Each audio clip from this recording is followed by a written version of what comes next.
मुख्यमंत्री मैया सम्मान योजना के अंतर्गत सिमडेगा जिले की कुल 89,217 महिलाओं के खातों में 15वीं किस्त की राशि ट्रांसफर कर दी गई है।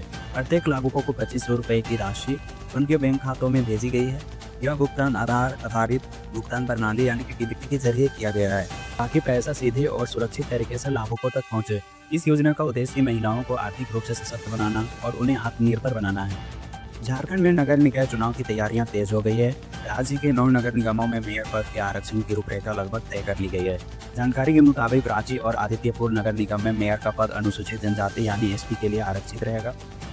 वहीं गिरिडीह में मेयर की सीट अनुसूचित जाति यानी एससी को दी जाएगी और हजारीबाग में यह सीट पिछड़ी जाति यानी ओबीसी के लिए आरक्षित होगी। बाकी 5 नगर निगम देवघर, धनबाद, चास, मेदिनीनगर और मानको अनारक्षित रहेंगे, यानी वहां सभी वर्गों के उम्मीदवार चुनाव लड़ सकेंगे। चुनाव की तारीखों की घोषणा जल्द होने की संभावना है और प्रशासन की ओर से तैयारियां जोरों पर है। घाटशिला विधानसभा उपचुनाव में इस बार मुकाबला काफी दिलचस्प हो गया है। जयराम महतो की पार्टी लोकतांत्रिक क्रांतिकारी मोर्चा यानी जेएलकेएम ने अपने उम्मीदवार के तौर पर रामदास मुर्मू को मैदान में उतार दिया है। इसके बाद यह सीट त्रिकोणीय मुकाबले की ओर बढ़ती दिख रही है। पार्टी सूत्रों के अनुसार रामदास मुर्मू 21 अक्टूबर को नामांकन दाखिल करेंगे। इस मौके पर पार्टी प्रमुख जयराम महतो समेत बड़ी संख्या में कार्यकर्ता मौजूद रहेंगे। रामदास मुर्मू ने 2024 के विधानसभा चुनाव में भी इसी पार्टी से चुनाव लड़ा था और उन्हें लगभग 893 वोट मिले थे। इस बार पार्टी ने उन पर दोबारा भरोसा जताया। जेएलकेएम का फोकस स्थानीय नीति, नियोजन नीति, रोजगार, पलायन और परिवारवाद जैसे मुद्दों पर रहेगा। पार्टी का कहना है कि वह जनता की आवाज को विधानसभा तक पहुंचाने के लिए प्रतिबद्ध है। इधर झारखंड मुक्ति मोर्चा ने बिहार विधानसभा चुनाव में महागठबंधन से अलग होकर अपनी राह चुन ली है। झामुमो महासचिव सुप्रीमो भट्टाचार्य ने कहा कि पार्टी 6 सीटों पर चुनाव लड़ेगी और यह संख्या 10 तक भी बढ़ सकती है। उन्होंने कहा कि बिहार विधानसभा चुनाव के बाद झामुमो झारखंड में गठबंधन की समीक्षा करेगा और यह भी सुनिश्चित करेगा कि बिहार में झामुमो के बिना कोई सरकार न बना पाए। सुप्रीमो भट्टाचार्य ने मीडिया से बात करते हुए कहा कि बिहार में एनडीए और महागठबंधन दोनों के बीच अंदरूनी मतभेद हैं और कई जगहों पर सीट बंटवारे को लेकर असहमति बनी हुई है।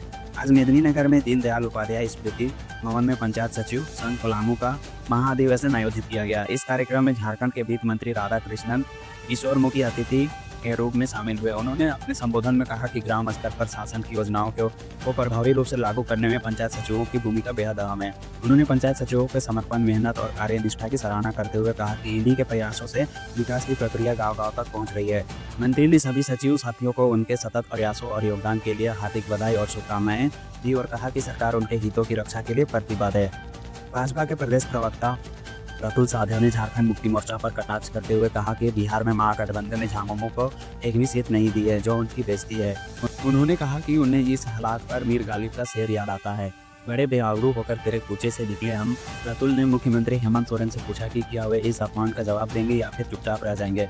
उन्होंने कहा कि अगर मुख्यमंत्री में राजनीतिक साहस है तो उन्हें झारखंड सरकार में राजद के मंत्री को बाहर करना चाहिए ताकि यह संदेश है कि झारखंड के सामान से कोई समझौता नहीं होगा।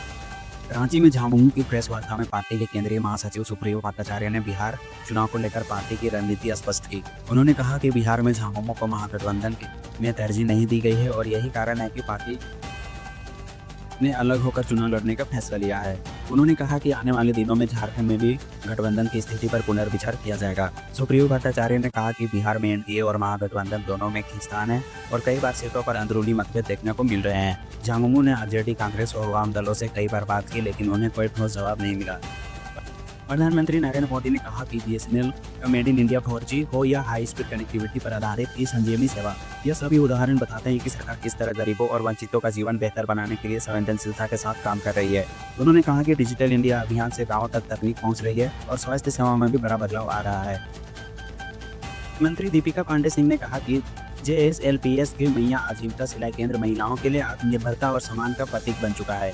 उन्होंने कहा कि इन केंद्रों में महिलाएं सिर्फ सिलाई सीखने नहीं आती बल्कि यहाँ वे अपने हुनर को निखारती हैं, आत्मविश्वास बढ़ाती हैं और समाज में अपनी एक नई पहचान बनाती है। हर सिले हुए कपड़े के साथ उनके सपने और आत्मनिर्भरता भी बुनी जाती है। उन्होंने कहा कि मैया आजीविका केंद्र महिलाओं के जीवन में बदलाव ला रहा है और उन्हें आर्थिक रूप से मजबूत बना रहा है। वहीं मंत्री मिथिलेश कुमार ठाकुर ने कहा कि झारखंड के युवाओं के लिए यह दिवाली खुशखबरी लेकर आई है। झारखंड लोक सेवा आयोग यानी कि जेपीएससी ने परीक्षा कैलेंडर जारी कर दिया है। कुल 9 विज्ञापनों के तहत 605 पदों पर भर्ती प्रक्रिया 27 नवंबर 2025 से शुरू होकर 7 मार्च 2026 तक पूरी की जाएगी। उन्होंने कहा कि मुख्यमंत्री हेमंत सोरेन के नेतृत्व में राज्य सरकार ने युवाओं को रोजगार देने की दिशा में ठोस कदम उठाया है। यह पहल राज्य सरकार की युवाओं पर केंद्रित नीति और रोजगार सृजन के संकल्प का प्रमाण है। उन्होंने कहा कि आने वाले समय में और भी भर्तियों की घोषणा की जाएगी ताकि राज्य से अधिक युवाओं को नौकरी का अवसर मिल सके। इस साल झारखंड में एमबीबीएस की 200 सीटों की संख्या बढ़ाई गई है। पिछले साल यानी शैक्षणिक सत्र 2024-25 में राज्य के 9 मेडिकल कॉलेजों में कुल 1055 सीटें थी। अब सत्र 2025-26 में एक नया निजी मेडिकल कॉलेज खुलने से कुल 10 कॉलेज हो गए हैं और सीटों की संख्या बढ़कर 1255 हो गई है। इसका मतलब यह है कि अब झारखंड में मेडिकल की पढ़ाई के लिए और ज़्यादा छात्रों को मौका मिलेगा। स्वास्थ्य सेवाओं को और मजबूत करने की दिशा में यह एक अहम कदम माना जा रहा है। बीजेपी के नेता अमित मालवीय ने एक्स पर लिखा कि झारखंड मुक्ति मोर्चा ने यह भी कहा था कि बिहार चुनाव के बाद झारखंड में भी महागठबंधन पर फिर से विचार किया जाएगा। उन्होंने राहुल गांधी और तेजस्वी यादव पर निशाना साधते हुए कहा कि दोनों का घमंड ही महागठबंधन के बिखरने की असली वजह है। उन्होंने लिखा कि बिहार तो बच गया लेकिन झारखंड में भी अब राजनीतिक समीकरण बदल सकते हैं। उनकी इस बयान को लेकर सियासी गलियारों में हलचल तेज हो गई है। दिवाली को लेकर झारखंड फायर ब्रिगेड की टीम पूरी तरह अलर्ट मोड में।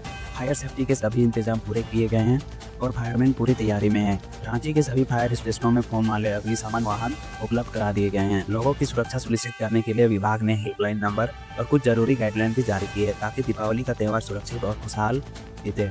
लोगों से अपील की गई है कि खुले मैदान में ही पटाखे चलाएं, घरों की बिजली वायरिंग की जाँच कर ले और बच्चों को पटाखे से दूर रखें। जिले में इंदिरा गांधी राष्ट्रीय सामाजिक सुरक्षा पेंशन योजना के तहत कुल 62,482 लाभुकों को उनके बैंक खातों में पेंशन की राशि भेज दी गई है। हर लाभुक को 1,000 की पेंशन सीधे आधार लिंक बेस्ड खाते में भेज दी गई है। जिन लोगों को अभी तक राशि नहीं मिली है उनसे कहा गया कि वे अपने बैंक खाते की आधार शेडिंग की स्थिति जरूर जांच लें। इसके लिए वे अपने प्रखंड या अंचल कार्यालय या फिर जिला सामाजिक सुरक्षा कोषांग से संपर्क कर सकते हैं। और शासन का कहना है कि कोई भी पात्र लाभुक पेंशन राशि से वंचित न रहे, इसके लिए पूरी सतर्कता बरती जा रही है। कांग्रेस इस साल झारखंड में धान की बम्पर पैदावार हुई है। इसी के साथ राज्य सरकार ने घोषणा की है कि 1 दिसंबर से पूरे राज्य में धान की सरकारी खरीद शुरू की जाएगी। रांची समेत सभी जिलों में इसके लिए खरीद केंद्रों का चयन और डीलरों का रजिस्ट्रेशन जल्द शुरू होगा। रांची के उपायुक्त मंजुनाथ भजंत्री ने निर्देश दिया है कि धान की खरीदारी शुरू होने से पहले सभी डीलरों का रजिस्ट्रेशन पूरा कर लिया जाए ताकि खरीदे गए धान को सीधे पंजीकृत डीलरों तक भेजा जा सके। सरकार ने किसानों से अपील की है कि वे धान की बिक्री के लिए ऑनलाइन पंजीकरण कराएं ताकि उन्हें उचित मूल्य समय पर मिल सके। दिवाली के मौके पर स्वास्थ्य विभाग ने भी अलर्ट जारी किया है। सभी डॉक्टरों और पैरामेडिकल स्टाफ को तैयार रहने को कहा गया है क्योंकि रोशनी और खुशियों का त्यौहार दिवाली जितना उत्साह भरा होता है उतनी सावधानी भी मांगता है। पटाखों और दियों की चमक के बीच थोड़ी सी लापरवाही बड़ा हादसा बन सकती है। इसलिए रांची प्रशासन ने रिम्स और सदर अस्पताल को हाई अलर्ट पर रखा है ताकि किसी भी आपात स्थिति से निपटा जा सके। साथ ही हम लोगों को यह सलाह दी है कि अगर किसी को जलने या चोट लगने की स्थिति हो तो तुरंत नजदीकी अस्पताल में इलाज कराएं। प्रधानमंत्री नरेंद्र मोदी, राहुल गांधी, हेमंत सोरेन और अमित शाह ने दीपावली की हार्दिक शुभकामनाएं दी है। सभी नेताओं ने लोगों से अपील की है कि त्यौहार को आपसी सद्भाव, प्रेम और भाईचारे के साथ मनाएं। प्रधानमंत्री मोदी ने किसानों के लिए बड़ी खुशखबरी देते हुए पीएम किसान योजना की 21वीं किस्त किसानों को बैंक खातों में ट्रांसफर कर दी है। उन्होंने कहा कि सरकार किसानों की आय बढ़ाने और उन्हें आत्मनिर्भर बनाने के लिए लगातार काम कर रही है ताकि किसान खुशहाल जीवन जी सके।